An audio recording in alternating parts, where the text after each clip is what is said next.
जी हाँ बच्चों, कैसे हो आप सब। मैं स्वागत करता हूँ आपके मोस्ट फेवरेट चैनल सॉल्यूशन गुरु पे और पढ़ाने जा रहा हूँ क्लास 11 की बहुत इंपॉर्टेंट टॉपिक फिजिक्स की। क्या होने वाली है sir? Mechanical property of the solid. इसमें हम लोग बात करेंगे कि सर वीडियो तो बहुत है यूट्यूब पे, आपकी वीडियो कैसे खास हो सकती है? बच्चा खास नहीं है, इसमें सिर्फ इस तरीके से बनाया गया है कि सारे के सारे पॉइंट्स जैसे कि थ्योरी और आपके फार्मूले और साथ में उसके ऊपर आने वाले न्यूमेरिकल, जो कि आपके एग्जाम में चाहे वो होम का एग्जाम हो या फिर नीट या आईआईटी आप लोग देना चाहते हो तो उसमें भी बहुत हेल्प करेंगी। इस मैनर में मैंने पूरे एनसीईआरटी को और बाटला बुक, ठीक है, तो उसको मैंने एक प्रॉपर मैनर में करके कॉन्साइज वे में यहाँ पे दूंगा जिससे कि आपको अच्छे मार्क्स आ सकते हैं। तो आइए हम लोग बात करते हैं कि सबसे पहले हम लोग पढ़ेंगे क्या, मैकेनिकल प्रॉपर्टी ऑफ सॉलिड, ठीक है, GMV, mechanical property of solid.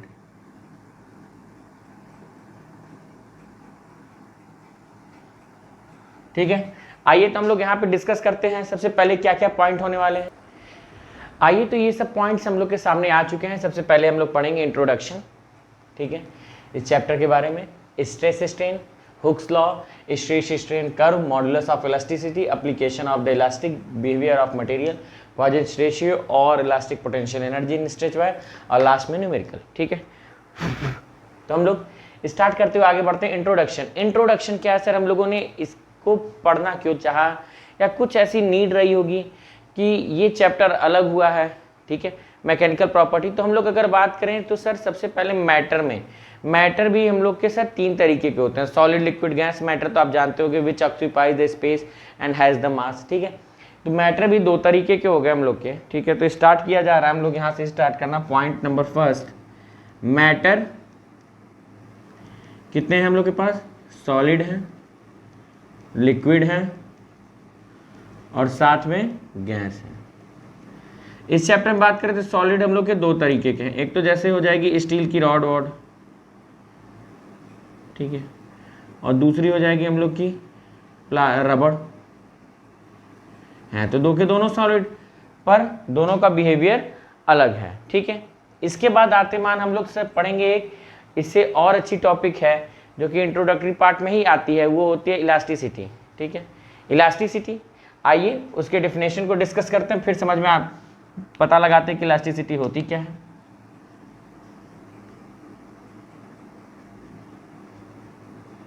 Elasticity, ठीक है, क्या सभी को दिख रहा है?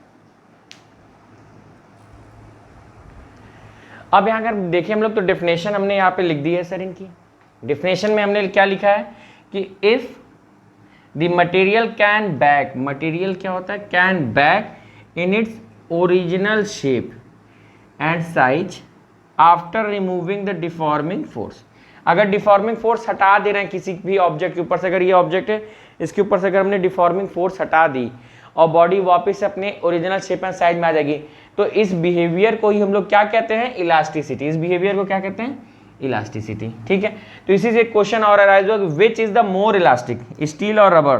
तो बच्चे लोग कहेंगे बच्चा सर रबर होता है। नहीं नहीं, स्टील, क्योंकि स्टील को जितना हम लोग अगर फोर्स लगा के छोड़ देंगे सर तो आसानी से वो अपने ओरिजिनल शेप और साइज में आ जाती है।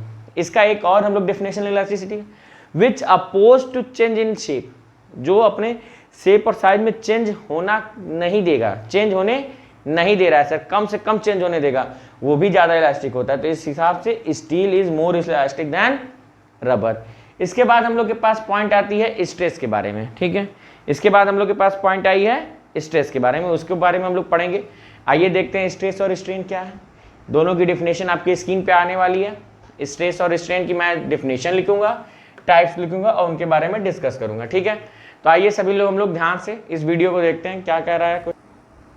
अब अगर हम लोग यहाँ पे आगे बात करते हैं तो हमारे पास देख रहे हो सर स्ट्रेन और स्ट्रेन की डिफिनेशन आ चुकी है, टाइप्स आई है, तो हम लोग एक एक करके उनको डिस्कस करेंगे। क्या होता है stress? The internal restoring force per unit area, ठीक है। एक रिस्टोरिंग फोर्स मतलब अगर किसी भी बॉडी के ऊपर हम लोग सर फोर्स अप्लाई कर रहे हैं तो उस बॉडी में चेंज आने लगेगा, ठीक है। तो वो बॉडी अपने अंदर जो चेंज आ रही है उतना ही सर वो फोर्स लगाती है कि वो चेंज ना होने पाए अंदर की तरफ। जितना हम लोग इसके ऊपर इस तरीके से फोर्स अप्लाई कर रहा है उतना ही बॉडी अंदर से अपोजिट डायरेक्शन में फोर्स लगा रही है, तो वो फोर्स क्या होती है, रीस्टोरिंग फोर्स अप्लाइड फोर्स के बराबर होती है। और अगर उनका रेशियो ले ले एरिया के साथ, तुम्हारा स्ट्रेस आ जाता है। बात करें अगर इनके एसआई यूनिट की, तो न्यूटन पर मीटर स्क्वायर, और dimension ml-1 t-2, ml-1 t-2। Okay, आगे बढ़ते हुए हम लोग ने पता लगाया कि लॉन्गिट्यूडनल स्ट्रेस ये कितने तरीके का था, longitudinal, hydrostatic, shear stress. Longitudinal का मतलब पहला वाला, देखो ध्यान से, अगर ये कोई एक हम लोग की वायर है, ठीक है, इसको हम लोग F फोर्स लगा के इधर खींच रहे हैं, तो अब इसका केस क्या हो गया, ये ऐसे हो गई, ये L इतनी लंबी थी, ये L प्लस डेल्टा L हो गई, ठीक है।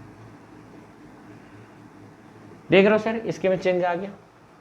दूसरा बात करें अगर हम लोग का, तो इसका भी फार्मूला हो जाएगा सर F/A। हाइड्रोस्टैटिक की बात करें, एक कंटेनर लिए हुए हम लोग, इसमें से हम लोग क्या लगा रहे हैं, फोर्स, ये कुछ इस तरीके की होगी, वॉल्यूम घट गया, ठीक है, हाइड्रोस्टैटिक फोर्स लगाने पे वॉल्यूम, तो यहाँ पे लगने वाला फोर्स भी क्या हो जाएगा सर, F/A। स्ट्रेस, शियर का मतलब अगर हम लोग कुछ एक इस तरीके का वुडन ब्लॉक लिए हुए हैं, ठीक है, अगर हम लोग उसको टेंजेंशियली फोर्स लगा रहे हैं, तो नीचे वाला तो ये सेम रहता है, बट ये ऊपर वाले खिसक के कुछ इस तरीके से हो जाते हैं, ठीक है। तो ये जो था हम लोग का क्या था, L, और जो ये चेंज आई है इसको कहते हैं X, ये जो चेंज आई उसको क्या कहते हैं, X, ठीक है। जैसे कि बात करें तो पुरानी टेबल या चेयरें रहा करती थी, उसको हम लोग, या बात करें बेड, तो उसको इस तरीके से करते तो चर्र चर्र आवाज आती है, उसके जो पैर होते हैं वो तो जमीन में फिक्स होते हैं, बट ऊपर वाला जिसपे हम लोग बैठते हैं या फिर जिसपे रख के हम लोग कॉपी किताब लिखते हैं, टेबल, ऊपर वाला सरफेस उसका आगे पीछे करता रहता है, तो ये हम लोग का शियर स्ट्रेस हो गया, ठीक है। अब अगर हम लोग यहाँ पे बात करें तो इसके लिए भी F/A, ठीक है। इन्हीं तीनों फिगर का हम लोग यूज करते हुए सर यहाँ पे समझेंगे स्ट्रेन के बारे में भी। स्ट्रेन क्या होती है, when the deforming force is applied on the body, किसी भी अगर हम लोग बॉडी के ऊपर एक ऐसी डिफॉर्मिंग फोर्स, मतलब ऐसी फोर्स लगा रहे हैं जिससे कि उसके शेप और साइज में चेंज आ जाएगा, ठीक है। तो चेंज क्या हो रहा है सर, तो उस चेंज इन डायमेंशन, जो डायमेंशन में चेंज आ रहा है उसका रेशियो ले लेंगे सर अगर ओरिजिनल डायमेंशन के साथ, तो वो स्ट्रेन को बताएगी, और ये यूनिट लेस होती है। क्या होती है सर, ये यूनिट लेस होती है, ठीक है। अब बात करें तो फार्मूला इसका है change in dimension upon original dimension. ये तीन तरीके की, longitudinal, sharing, volume, longitudinal, sharing, volume. Longitudinal की बात स्ट्रेन की करें तो यहाँ पे देख रहे हो सर, पहले L लेंथ रहा करती थी, अब अगर हम लोग ने उसमें F फोर्स लगाया तो L प्लस डेल्टा L हो गई, तो इसका formula delta L upon L। यही बात करें शेयरिंग स्ट्रेन की, तो ये देख रहे हो सर, यहाँ पे स्लाइड होकर आगे खिसक के चला गया, तो इसका हो जाता है सर X अपॉन में L, ठीक है।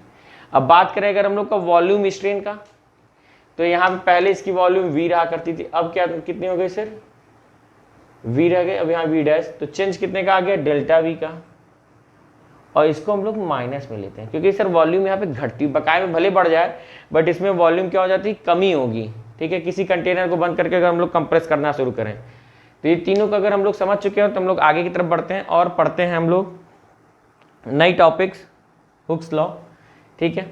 हुक्स लॉ के बारे में हम लोग डिस्कस करते हैं, सभी लोग इसको नोट कर लें, मैं इरेज करने जा रहा हूँ।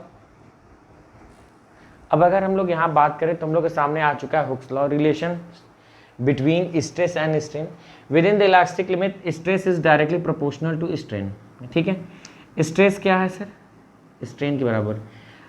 हुक्स लॉ डिस्कस कर रहा है सर स्ट्रेस और स्ट्रेन के बीच के रिलेशन की, स्ट्रेस और स्ट्रेन के बीच के रिलेशन की। क्या कह रहा है कि स्ट्रेस जो होता है वो स्ट्रेन के डायरेक्टली प्रोपोर्शनल है, मतलब जितना स्ट्रेस बढ़ाएंगे उतना ही स्ट्रेन बढ़ेगा, और ये कब तक, with in the elastic limit, elastic limit के एक बाउंड्री के बीच में सर, ठीक है। अगर जितनी इलास्टिक की लिमिट है सर उतने बाउंड्री के बीच में stress is directly proportional to strain.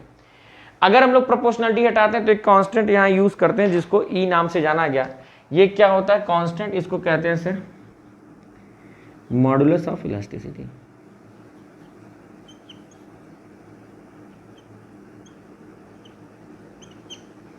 इसका मतलब स्ट्रेस अपॉन स्ट्रेन,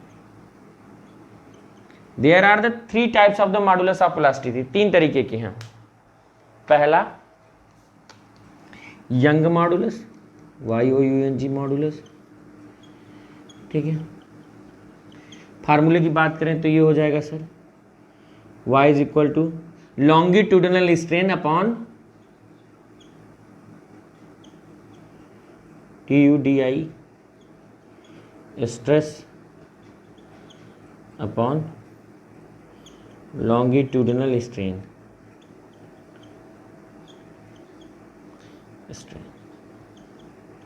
फार्मूले की अगर इनकी बात करें तो यहाँ पे हो जाएगा हम लोग के लिए F अपॉन में A, नीचे डेल्टा L में L, तो ये हो जाएगा F फिर L A डेल्टा L।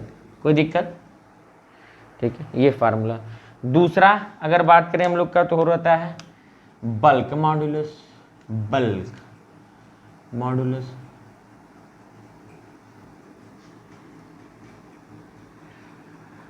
जिसको हम लोग K से डिनोट करते हैं।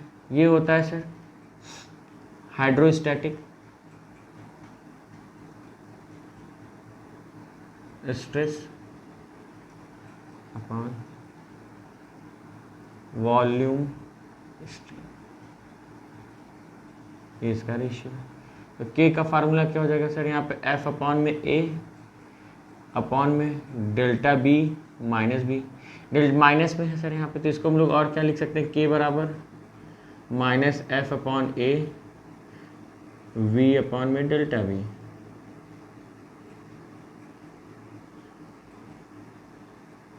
ठीक है,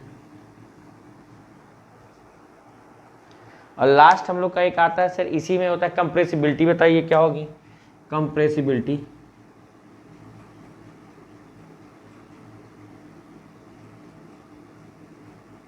इसका होता है, ये होता है reciprocal of bulk modulus, reciprocal of bulk modulus, इसको कहते हैं रेसिप्रोकल ऑफ बल्क मॉडुलस।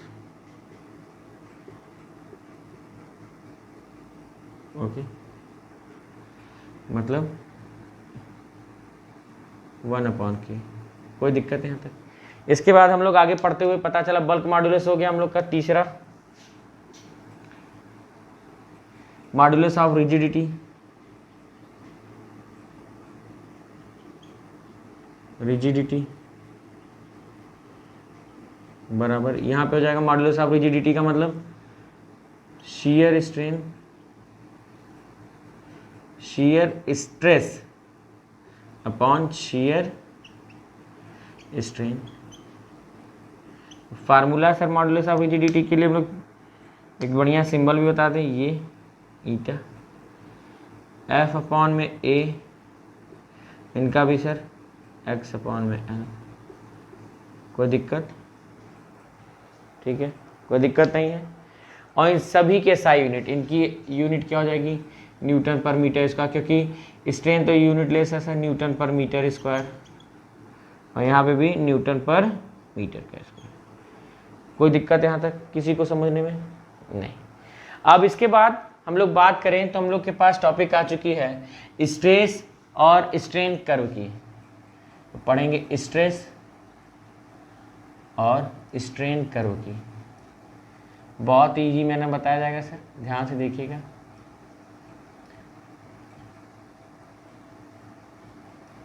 हम लोग क्या ले रहे हैं, एक स्ट्रेस, स्ट्रेन, ये साइड हो जाता है हम लोग का स्ट्रेस का, और ये हो जाता है स्ट्रेन का। कोई दिक्कत? ठीक है, कोई दिक्कत इसमें? ये हमारे सामने फिगर है, ठीक है, स्ट्रेस और स्ट्रेन का। तो अगर बात करें यहाँ O to A से, O से A क्या हम लोग की प्रोपोर्शनल लिमिट है।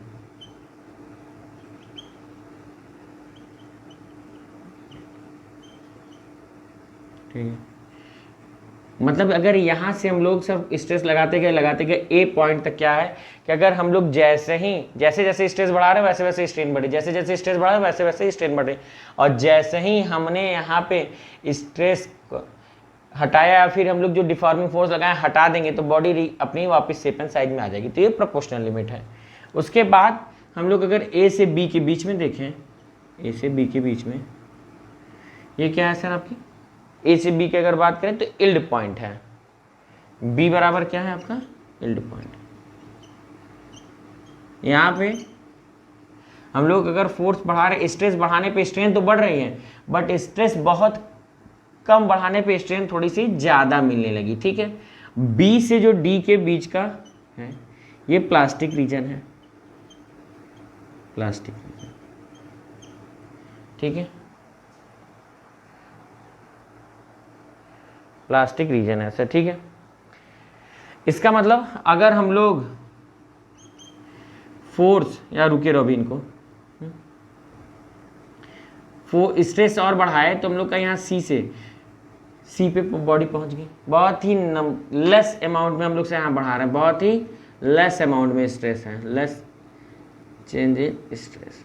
ठीक है, तो क्या हो जा रहा है, सी स्ट्रेन बढ़ जा रहा है। अगर यहाँ बात करें क्या है, यहाँ से डिफॉर्मिंग फोर्स हटाने के बाद वापस से बॉडी अपने शेप और साइज में जा पाएगी, तो बात करते हैं, देखिए नहीं,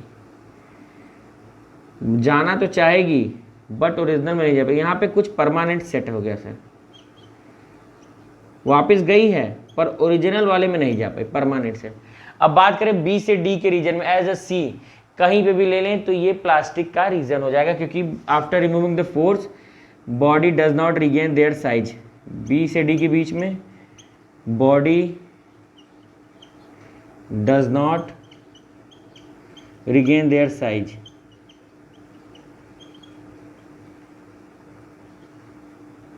ओरिजिनल डायमेंशन।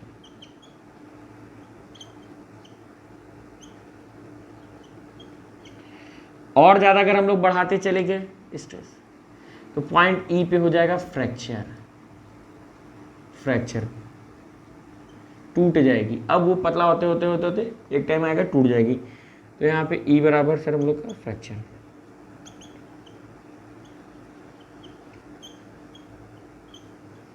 ये प्रोपोर्शनल लिमिट।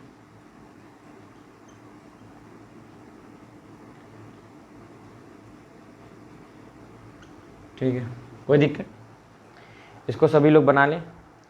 इसके बाद आगे पढ़ते मान हम लोग मॉड्यूलस ऑफ इलास्टिसिटी हो गया, पॉइजन्स रेशियो के बारे में डिस्कस करेंगे।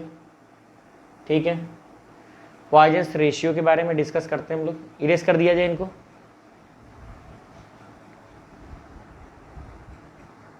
तो इधर ही इरेज कर दें।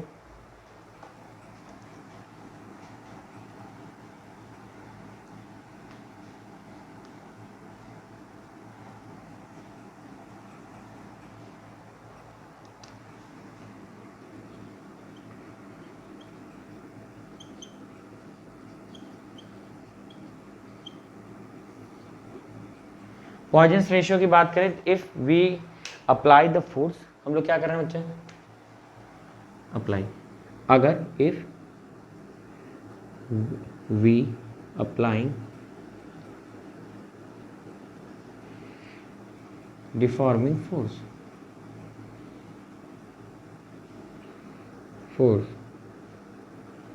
Body change their shape,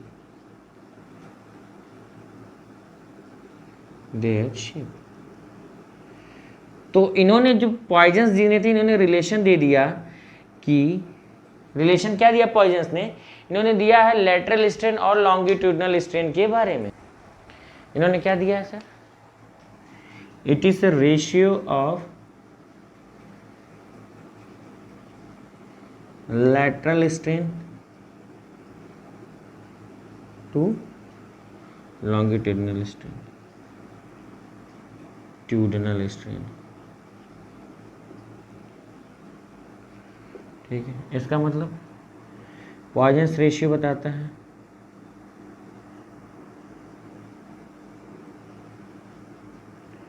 lateral strain और लॉन्गिट्यूडनल स्ट्रेन। आप कहोगे सर हमको लॉन्गिट्यूडनल स्ट्रेन तो बताया था, लैटरल स्ट्रेन तो नहीं बताया, तो अभी बताने जा रहे हैं। सर अगर हम लोग का कोई इस तरीके का वायर है, ठीक है, इस पे हमने F फोर्स लगा के इसको इस साइड खींच रहे हैं, ठीक है। तो ये केस फर्स्ट था केस। तो जब हम लोग फोर्स लगा के खींच रहे तो इसके साथ हुआ क्या, ये इसी में देखिए सर, अब ये फोर्स की वजह से बॉडी जो हो गई कुछ इस तरीके से हमारी डिफॉर्म हो गई।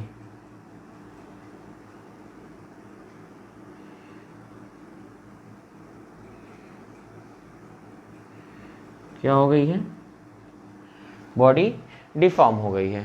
क्या हो गई है, बॉडी हम लोग की डिफॉर्म हो गई है। डिफॉर्म होते मान अब देख रहे हैं इसकी जो लेंथ L हुआ करती थी वो अब बढ़ के कितनी हो गई है sir, L plus delta L।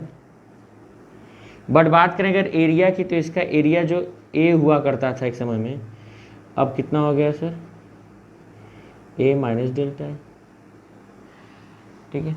कुछ चेंज आ गया, तो यही जो एरिया का चेंज है मतलब डेल्टा A अपॉन जो A है ये लेटरल और डेल्टा L अपॉन जो L है वो लॉन्गिट्यूडनल। कोई समस्या यहाँ तक नहीं है, ठीक है।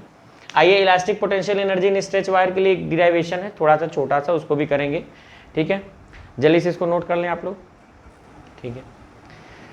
टॉपिक की बात करते हैं इलास्टिक पोटेंशियल एनर्जी इन स्ट्रेच्ड वायर, ठीक है। क्या होती है इलास्टिक पोटेंशियल एनर्जी।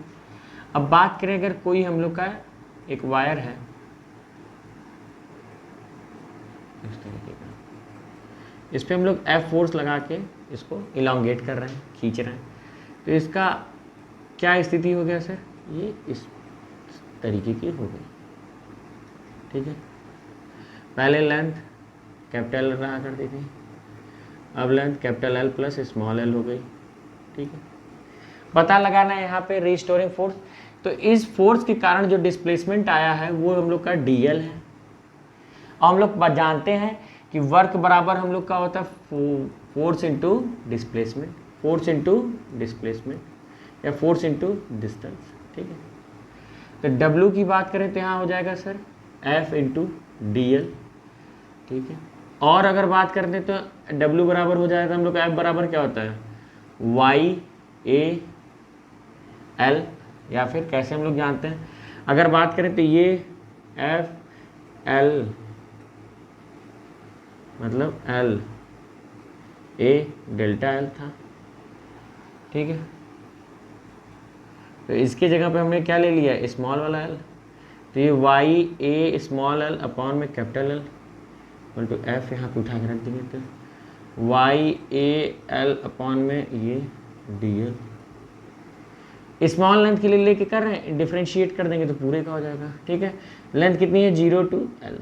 अब W बराबर तो W, यहाँ से वैल्यू आएगी YAL और यहाँ पे आ गई सर आपकी L का स्क्वायर अपॉन में 2, जब डिफ्रेंशिएट कर दिए तो वैल्यू आ गई YAL का स्क्वायर अपॉन में 2 और ये, ठीक है। इसको लिख सकते हैं हाफ यंग मॉडुलस इंटू, इसको और क्या लिखा सकते हैं, half young modulus into A, ठीक है। कैपिटल L का और ऊपर एक मल्टीप्लाई कर दें तो एक नीचे भी करना पड़ेगा, तो L का स्क्वायर नीचे भी L का स्क्वायर, ठीक है। तो ये पूरा वॉल्यूम इनटू स्ट्रेन का स्क्वायर, ठीक है। ये हो गया W बराबर, इसको भी हम लोग क्या करते हैं sir, elastic potential energy, elastic potential energy half young modulus, ठीक है, स्ट्रेन का स्क्वायर,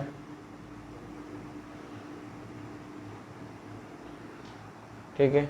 क्या हो जाएगा, हाफ यंग मॉडुलस स्ट्रेन का स्क्वायर और वॉल्यूम। कोई दिक्कत, इसको नोट कर लें सर सब लोग, ठीक है। अब इसी के साथ हम लोग न्यूमेरिकल भी देखेंगे, न्यूमेरिकल किस तरीके के आते हैं, तो हम लोग इसको इरेज करते हैं और न्यूमेरिकल की बात किया जाए, ठीक है। आइए न्यूमेरिकल को हम लोग देखते हैं। अब बात करें, अब अगर हम लोग बात करते हैं कि यहाँ पे 2 क्वेश्चन हमने लिया हुआ है। कितने क्वेश्चन? 2 क्वेश्चन हम लोग लिए हुए हैं।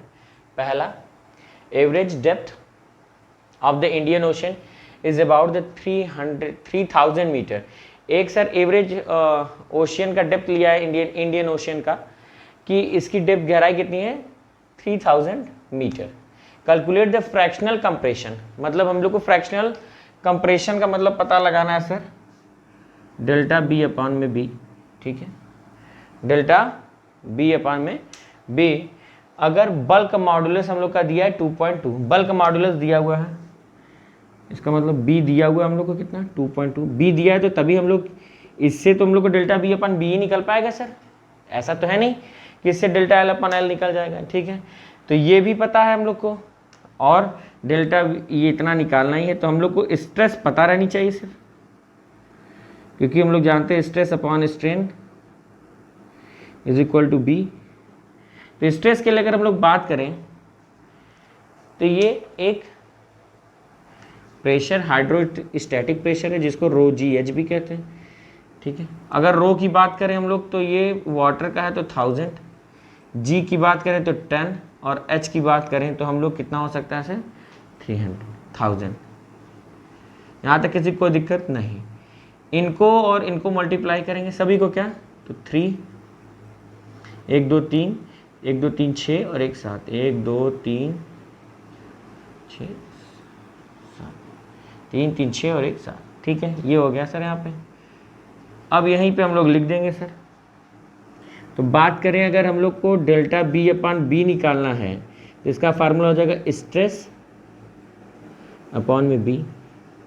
तो वैल्यू होगी 3 0 0 0 0 0 और एक और 0, नीचे 2.2 10 की पावर 9, 1 2 3 4 5 6 7 8 9। ठीक है, तो 3 कैंसिल 3 कैंसिल 3 कैंसिल 3 कैंसिल, फिर ये 1 2 3 4 5 6 7। ठीक है, तो ऊपर बचा 3 और नीचे बचा सर आपका 220। तो डेल्टा बी में आने वाला चेंज, डेल्टा बी में आने वाला चेंज आ जाएगा यहाँ पे 1.36 10 की पावर -2। और अगर हम लोग इसको बात करें तो 1.36% में इतने का सर डेल्टा बी अपान बी आएगा। ठीक है, अगर यही बात कर रहे हैं हम लोग स्क्वायर लीड स्लैब की, दूसरा क्वेश्चन जो कहता है कि एक लीड का स्लैब है, ठीक है, ये कुछ इस तरीके का है। ठीक है, is subjected to shearing force, shearing force लग रही, मतलब ये इस तरीके का होता जा रहा है sir. Riveted to the floor, यहाँ से ये बंधा हुआ है। How much the upper edge will be displaced, ये कितना होगा। ठीक है, अगर साइड यहाँ पे दी हुई है 50 सेंटीमीटर, तो अगर बात करें इसके फार्मूले की तो इसमें हम लोग को सबसे पहले शियर स्ट्रेस निकालने का फार्मूला क्या होता है सर, वो पता रहना चाहिए। आइए, और 10 सेंटीमीटर की इसकी थिकनेस दी हुई, तो ये कुछ इस तरीके का होगा सर।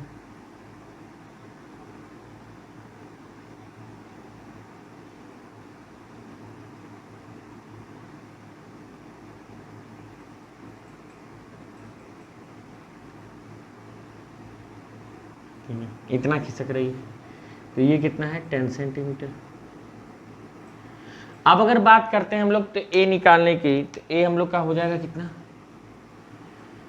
550 इंटू 10। तो अगर सेंटीमीटर में है तो इन लोग को मीटर में करेंगे तो इतना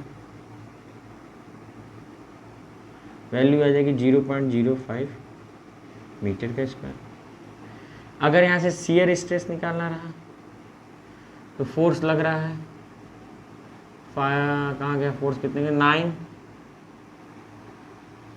10 की पावर 4 अपॉन शियर स्ट्रेस का फार्मूला भी फोर्स अपॉन एरिया। तो यहाँ पे फोर्स कितना आ रहा है हम लोग का सर इतना, और एरिया 0.05 तो ये कितना हो जाएगा 2, 9/5, 10⁴ था, ये भी यहाँ से चला गया तो 10⁴2। अब इसको कट करेंगे 1, 8, 10⁶। शेयर स्ट्रेस न्यूटन पर मीटर का स्क्वायर। अब अगर बात करते हुए हम लोग और पहुँचे न्यूटन पर मीटर, इसका शेयर स्ट्रेस आ गया। अब हम लोग को पता लगाना है सर ये डेल्टा एक्स कितना है, तो हम लोग जानते हैं शेयर स्ट्रेन दिया है क्या हम लोग को, यहाँ पे शेयर स्ट्रेन क्या दिया है हम लोगों को, शेयर स्ट्रेन की वैल्यू नहीं दी थी क्वेश्चन में, मैंने लिख दिया, ठीक है। अब यहाँ पे बात करें हम लोग शेयर स्ट्रेन, तो फार्मूला होता है G बराबर शेयर स्ट्रेस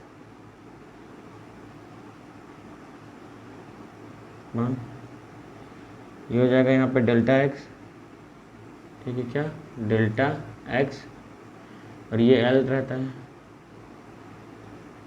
स्ट्रेन नहीं स्ट्रेस होगा, इंटू L, ठीक है। तो डेल्टा एक्स इधर चला आएगा सर, जी उनके नीचे चले जाएंगे। शेयर स्ट्रेन कितना हुआ करता था, शेयर स्ट्रेस L और G, तो 1.8 10⁶, L की वैल्यू 50 10⁻⁻2, और नीचे यहाँ पे 5.6 10⁹ तो सभी लोग को सर 1.8, 50, 5.6 और इधर हो गया 10⁻⁶ -2 -9। वैल्यू क्या आएगी सर इनकी, बताइए सभी लोग जल्दी से। वैल्यू आ रही है सर इनकी 1.6 10⁻14 मीटर। mm में करना चाहते हैं सर तो 0.016 mm, 0.016 mm, ठीक है।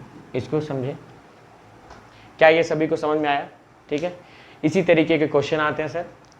तो ये हम लोग का पहला चैप्टर वॉल्यूम 2 फिजिक्स क्लास 11 का समाप्त हुआ। अब इसके बाद जो वीडियो आएगी सर वो आएगी हम लोग की मैकेनिकल प्रॉपर्टी ऑफ फ्लूइड के ऊपर, ठीक है बच्चों। बाय बच्चों।